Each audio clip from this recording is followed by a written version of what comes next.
Halo semuanya, kembali lagi di Storybook.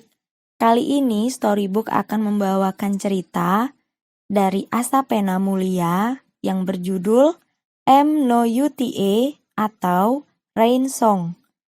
Ceritanya masih baru saja diupdate terakhir pada tanggal 9 Agustus. Selain cerita M No UTA, ada cerita-cerita lain seperti M No Kotoba, Hankachi, Akatsu, dan kalian bisa membaca cerita lengkapnya di Wattpad kalian. Sinopsis dari M No UTA ini adalah, atas permintaan neneknya, Hikari terpaksa tinggal di rumah keluarga Nonomiya di Tokyo. Di sanalah dia bertemu dengan Kurosawa Ryu, yaitu kakak kelasnya di SMA. Pertemuan mereka sering terjadi di bawah hujan. Suatu hari, teman sekelas Hikari ditemukan terbunuh di sekolah. Hikari menjadi saksi kunci, sementara Ryu membantu polisi mengungkap kasus tersebut. Karena suatu masalah, Hikari diusir kakeknya dan kembali ke Osaka. Saat itu, tiba-tiba dia mendapat kabar bahwa Ryu sudah meninggal. Apa yang terjadi sebenarnya? Ini dia cerita dari bab 1 M No UTA, Hujan Mulai Turun.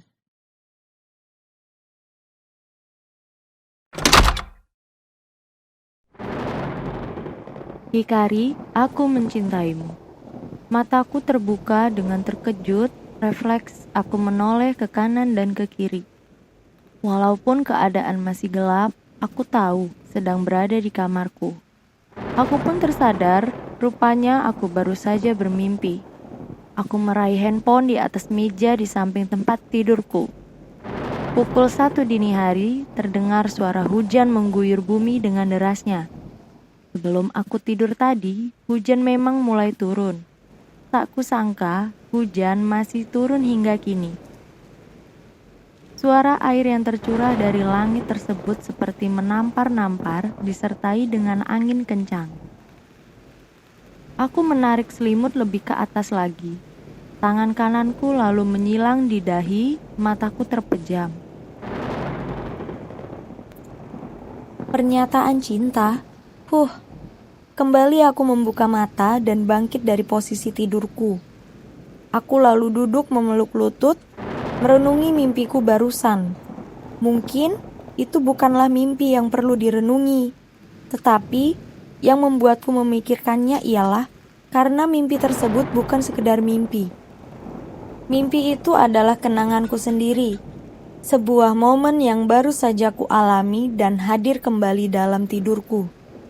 Aku jadi bingung, apakah aku baru saja bermimpi atau aku hanya mengingat peristiwa yang pernah terjadi pada diriku. Aku menghela nafas dalam-dalam.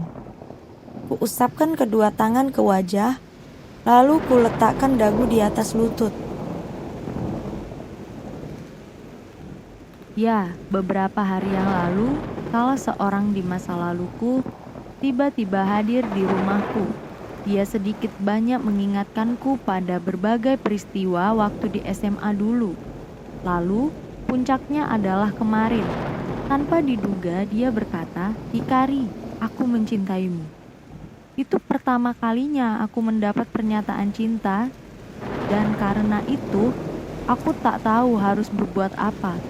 Lalu kini pernyataan cinta itu menghantui tidurku dengan hadir melalui mimpiku.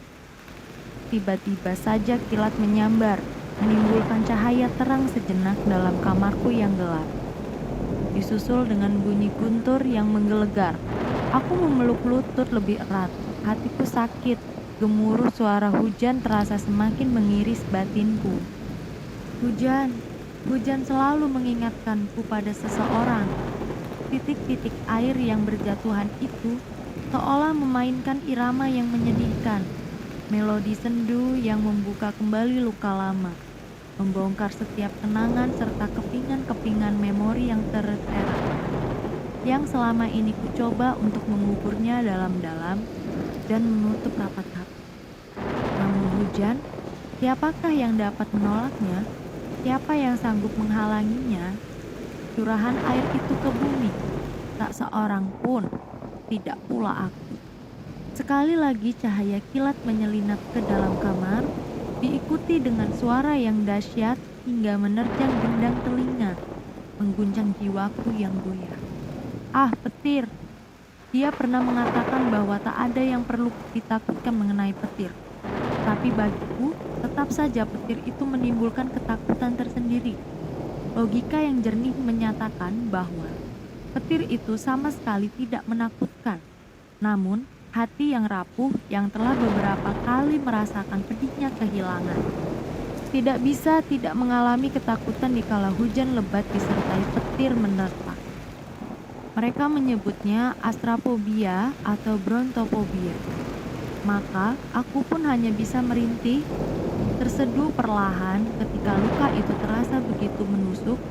Sedikit pemahaman yang pernah kuperoleh cukup membantuku untuk pulih, sembuh dari luka.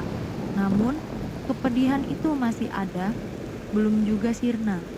Kemudian, pertemuan dengan seseorang dari masa lalu itu mau tidak mau mengantar anganku pada masa-masa beberapa tahun silam.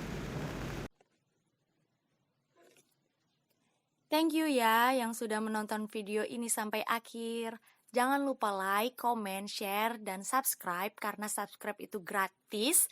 Dan pastinya subscribe kalian itu sangat mendukung channel ini. Terima kasih ya, see you, bye.